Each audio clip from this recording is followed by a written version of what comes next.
우리 함께 사도신경으로 신앙 고백 드리겠습니다. 나는 전능하신 아버지 하나님 천지의 창조주를 믿습니다.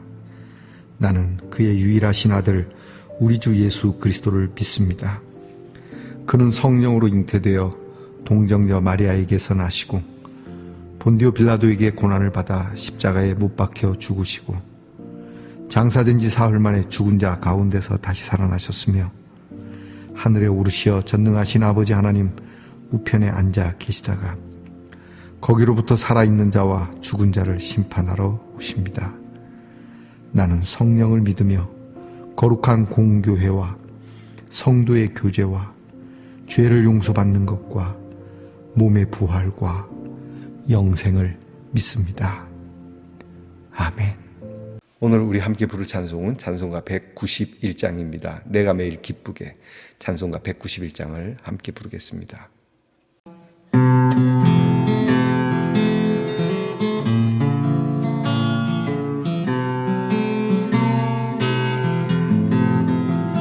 내가 매일 기쁘게 순례의 길 행하며 주의 팔이 나를 안보하리요. 내가 주의 큰 복을 반창된 비결을 주의 영이 함께하니 성령이 계시네. 할렐루야 함께하시네.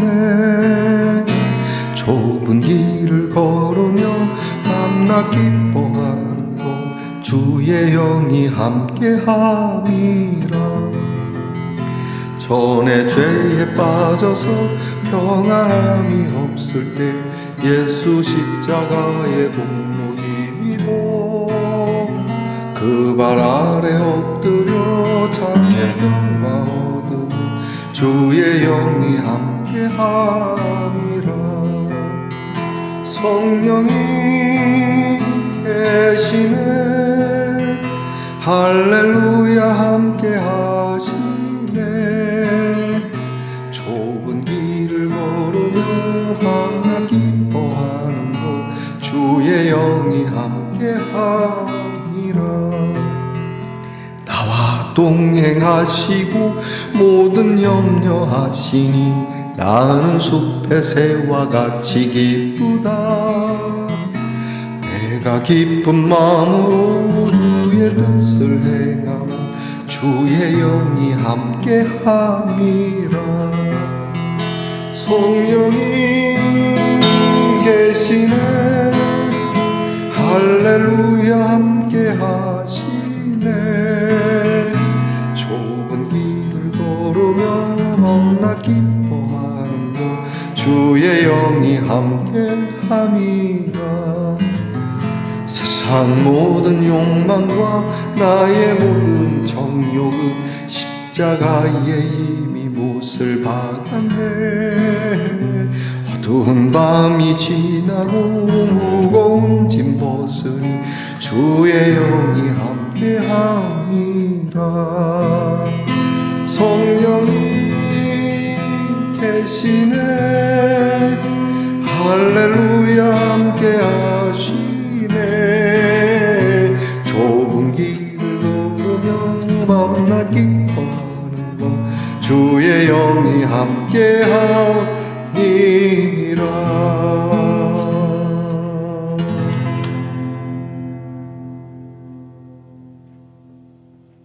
함께 겸손한 마음으로 기도드리겠습니다. 하나님, 한 주도 은혜 가운데 살아오며 매일매일 우리를 새롭게 해주신 우리 하나님의 귀한 인도하심에 감사와 찬송과 영광을 올려드립니다. 하나님, 우리의 마음이 과거에 늘 묶여있지 않고 우리에게 주신 새 소망을 바라보며 하루하루를 새로운 하루로 받을 수 있는 믿음이 되게 하옵소서. 똑같은 일을 반복하고 있고 또 늘 똑같은 자리에 살고 있지만 우리의 생각과 우리의 영성은 날마다 한 걸음 한 걸음 새로운 땅을 밟는 것과 같은 귀한 설레임과 그리고 하나님께서 우리와 동행하시는 오늘의 이 하루를 내 평생에 다시금 받는 하루처럼 살아갈 수 있는 저희들이 되기를 원합니다. 하나님께서 우리에게 늘 복을 주시며 또 우리로 하여금 하나님의 큰 영광 안에서 주의 이름이 거룩하게 되기 위한 삶으로 인도하심을 믿고 우리에게 주신 귀한 사명의 자리, 어떠한 일이 되었든지 그 일이 사람들에게 참 복이 되며 또 우리를 보며 사람들이 위로도 받으며 힘을 얻을 수 있는, 저 사람은 큰 일을 하는 것도 아닌데, 저 사람은 남이 알아주는 일도 아닌데 어쩌면 그 일이 이렇게 흐뭇하고 또 저 사람을 보면 나도 예수를 믿고 싶어진다라고 하는 이 마음을 가질 수 있는 행동이 저희들에게 있게 해주시옵소서. 분명히 좁은 길일 겁니다. 분명히 좁은 문일 겁니다. 그러나 주님의 영이 우리와 함께 하심을 믿고 하나님, 우리의 믿음의 발걸음이 이로써 여기에서 충만케 되어진다는 사실을 저희들이 인정하며 살아가게 하옵소서. 기도하는 일이, 찬양하는 일이 하나님 어려운 일이겠습니까? 하나님, 우리에게는 항상 즐거운 일이며 또한 이로써 하나님이 명하신 일들도 지금 이 시간과 같게 하옵소서.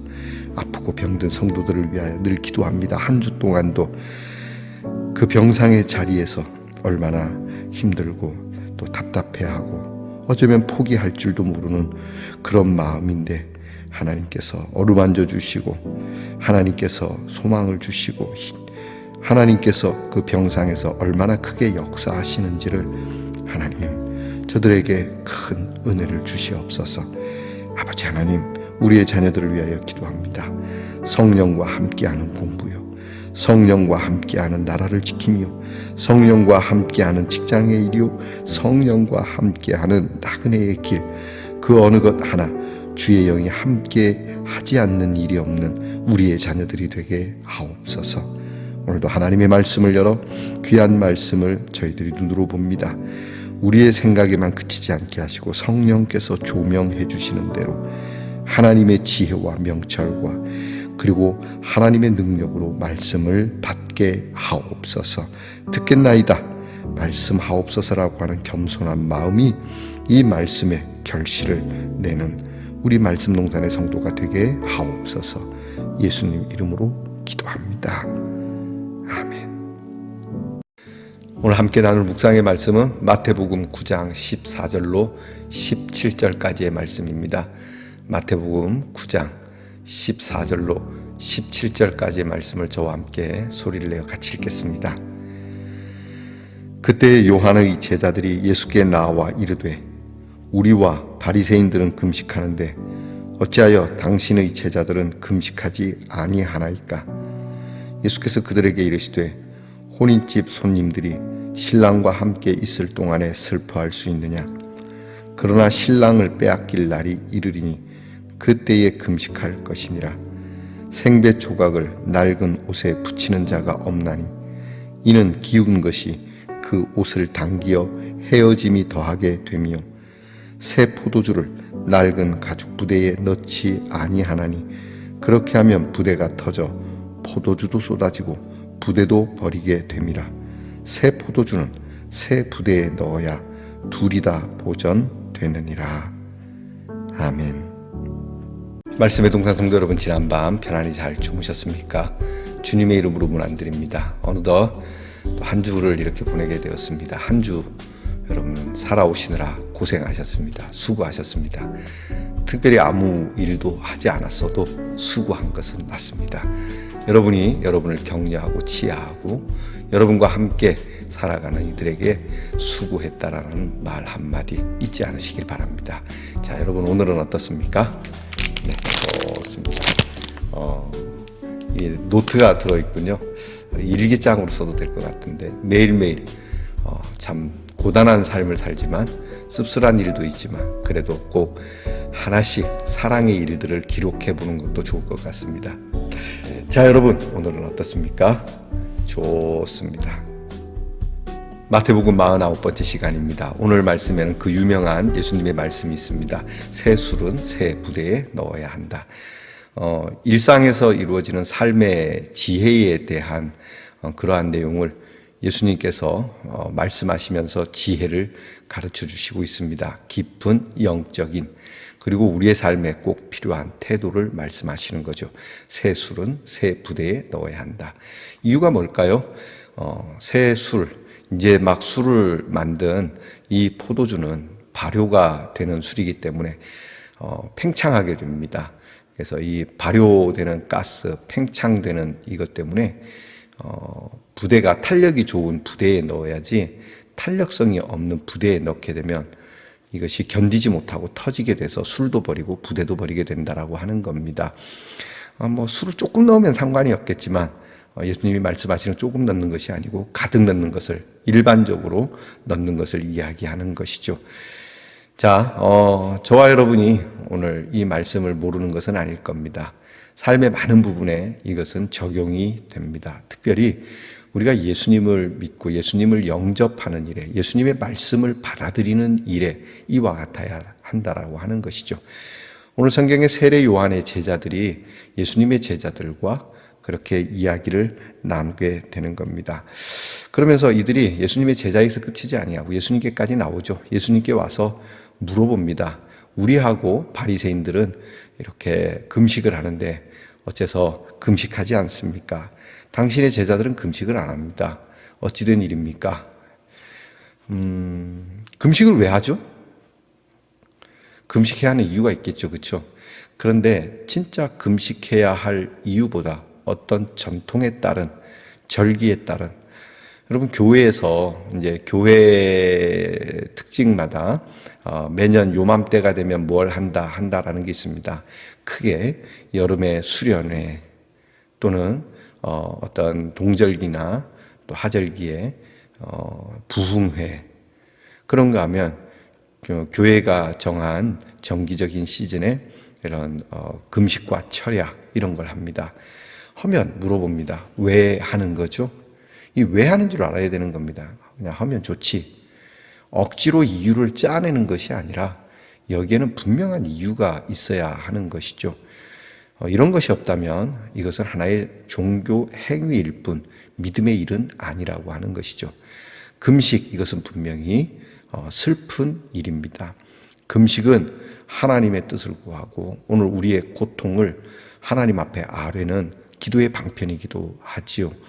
자, 그런데 오늘 예수님이 하시는 말씀, 혼인집에 있는 사람들이 신랑이 있을 때는 이 혼인 자리에서는 슬퍼할 수가 없지 않느냐. 그렇죠. 장례가 났어도, 얼마 전에 슬픈 일을 당했어도 혼인집에 가면 애써 웃어 주어야 하는 것이 또 우리의 관례이지 않습니까? 이와 마찬가지로 오늘 예수님과 함께 있는 제자들, 예수님의 제자들, 이 예수님과 함께 있으니 금식할 필요가 없죠. 주님이 함께하고 있는데 금식할 이유가 있겠습니까? 우리가 금식하는 것은 하나님께 호소하는 것 아닙니까? 하나님께서 해결해 달라는, 단순하게 얘기하면 하나님 해결해 주세요라고 하는 것인데 지금 하나님이 계시지 않습니까? 하나님의 말씀이 지금 우리와 함께하고 있지 않습니까? 그래서 억지로 금식을 짜내게 만드는 목회자는 나쁜 것이고 스스로도 너무 여러분 고행시키는 신앙생활은 바르지 않습니다.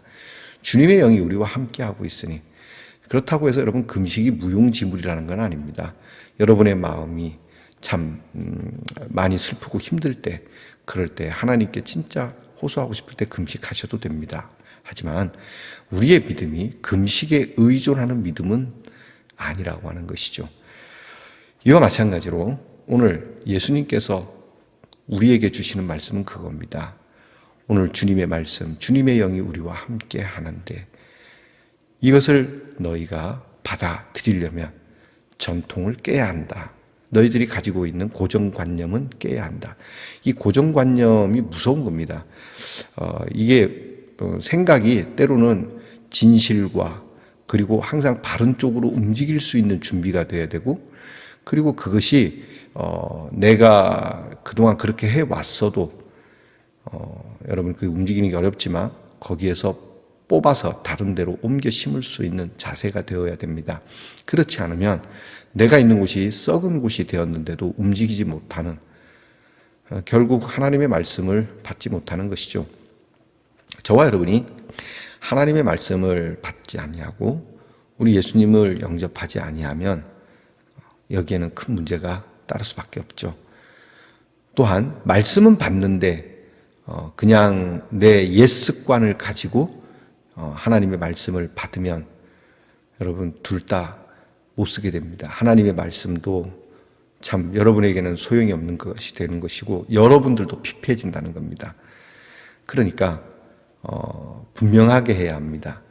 예전에 그런 이야기가 떠오릅니다. 알렉산더 대왕 이야기인데요. 저도 들은 얘기라서 알렉산더 대왕이 전쟁에서 자기 병사 한 사람을 이렇게 자기 앞으로 끌려 나오게 되는, 그래서 붙잡아 왔습니다. 뭐냐 너는? 그랬더니 이 친구가 싸움터에서 숨어갖고 비겁하게 싸우지도 않고 겁을 먹고 뒤로 도망갔습니다. 그러니까 도망간 병사네요. 근데 이 병사를 향해서 알렉산더가 묻습니다. 네 이름이 뭐냐? 그랬더니 제 이름은 알렉산더입니다. 왕하고 이름이 똑같거든요. 다시 묻습니다. 네 이름은 뭐냐? 그랬더니 알렉산더입니다. 그랬더니 왕이 일어나서 크게 노하여 이렇게 얘기하죠. 이름을 바꾸든지 행동을 바꾸든지 하라. 그렇죠? 알렉산더라는 이름으로 그렇게 살 수는 없다. 그러니까 이름을 바꾸든지 아니면 알렉산더답게 행동을 하든지, 바로 그 얘기죠. 우리가 하나님께서 우리에게 매일 새 은혜를 주시기 원한다면 여러분이 늘 새 마음을 가져야 합니다. 너무 여러분들이 이렇게 자주 변동하는 이렇게 사람을 얘기하는 게 아니죠. 하나님의 말씀 앞에서, 하나님의 은혜 앞에서 성령의 역사하심을 따라 새롭게. 많은 믿음의 사람들은 그랬습니다. 특별히 아브라함도 그랬죠. 하나님께서 아브라함에게 뭐라 그러죠? 너는 너의 본토 친척 아비집을 떠나라. 새 은혜를 받으려면 떠나야 한다. 그때부터 이 아브라함은 정처 없이 진짜 하나님이 인도하시는 대로, 이스라엘 백성도 광야에서 그랬습니다. 정처 없이 구름 기둥과 불 기둥이 인도하는 대로. 여러분, 우리 말씀의 사람들은 그렇게 사는 겁니다. 하나님께서 야 너는 거기 편안히 있어라. 내가 다 해줄게. 네가 거기 있어도 이렇게 해줄게. 그런 거 아닙니다. 여러분, 특별히 한 교회를 섬기는 것 좋습니다. 저는 과감하게 이야기합니다. 교회를 자주 옮기라는 얘기는 아닙니다. 교회에서 섬김의 일을 다 해야 되지만 교회가 너무 시끄럽고 교회 때문에 여러분이 마음이 불편하다면 옮겨야 됩니다. 여러분이 그 교회에서 진짜 사명감을 갖고 묵묵히 참아내고 기쁨으로 신앙생활을 할 수 있다면 다행이겠거니와, 그렇지 않다면 여러분이 은혜를 받기 위해서는 여러분께서 움직여야 된다고 저는 감히 이야기합니다. 여러분께서 매여 있지 마십시오. 교회도 이런 일에 쇄신해야 됩니다. 너무 옛날 거, 예전에는 그랬는데 그래서 지금도 좋다면 다행이거니와 예전 것 때문에 오늘의 새 은혜가 우리를 비껴나가게 된다면 여기에는 문제가 따르는 겁니다. 항상 신앙의 탄력성을 가지고 성령이 인도하는 대로 우리가 100년 아니라 1000년을 이어온 전통이라 할지라도 하나님의 말씀 앞에, 오늘 하나님의 명 앞에는 과감하게 이것을 내려놓고 새로운 마음, 새로운 영성으로 우리 하나님의 말씀을 받고 그렇게 살아가야 할 것입니다. 기도하겠습니다. 하나님, 우리는 때로 새로운 것을 원하고 새로운 것을 취하고 새롭게 되어진 일이 익숙하게 된 일에 기뻐하고 흥분합니다. 그런데 문제는 이것이 어느 순간인가 우리에게 습관이 되고 이유와 까닭 없이 그냥 하는 거니까, 예전에 그랬으니까 라고 하는 너무 과거에 매여서 오늘 가나안 땅으로 옮겨야 하는 발자국을 떼지 못하는 믿음은 아닌지, 여기가 좋아서 여기에 움막 3개를 짓고 싶다라고 하는 베드로에게 여기에 매여 있으면 안 된다. 내려가자, 할 일이 많다라고 말씀하신 우리 주님의 귀한 말씀, 오늘도 새 술은 새 부대에 넣어야지. 이처럼 우리는 낡은 신앙은 가지고 있는지 않는지, 낡은 가죽 부대요, 낡은 옷과 같은 신앙은 아닌지 살펴보며 항상 주님 안에서 새 은혜를 구하며 새롭게 하시는 은혜를 쫓아 신선하게 살아가는 우리 성도들이 되게 해 주시옵소서. 예수님 이름으로 기도하옵나이다. 아멘. 하늘에 계신 우리 아버지의 이름을 거룩하게 하시며 아버지의 나라가 오게 하시며 아버지의 뜻이 하늘에서와 같이 땅에서도 이루어지게 하소서. 오늘 우리에게 일용할 양식을 주시고 우리가 우리에게 잘못한 사람을 용서하여 준 것 같이 우리 죄를 용서하여 주시고 우리를 시험에 빠지지 않게 하시고 악에서 구하소서. 나라와 권능과 영광이 영원히 아버지의 것입니다. 아멘.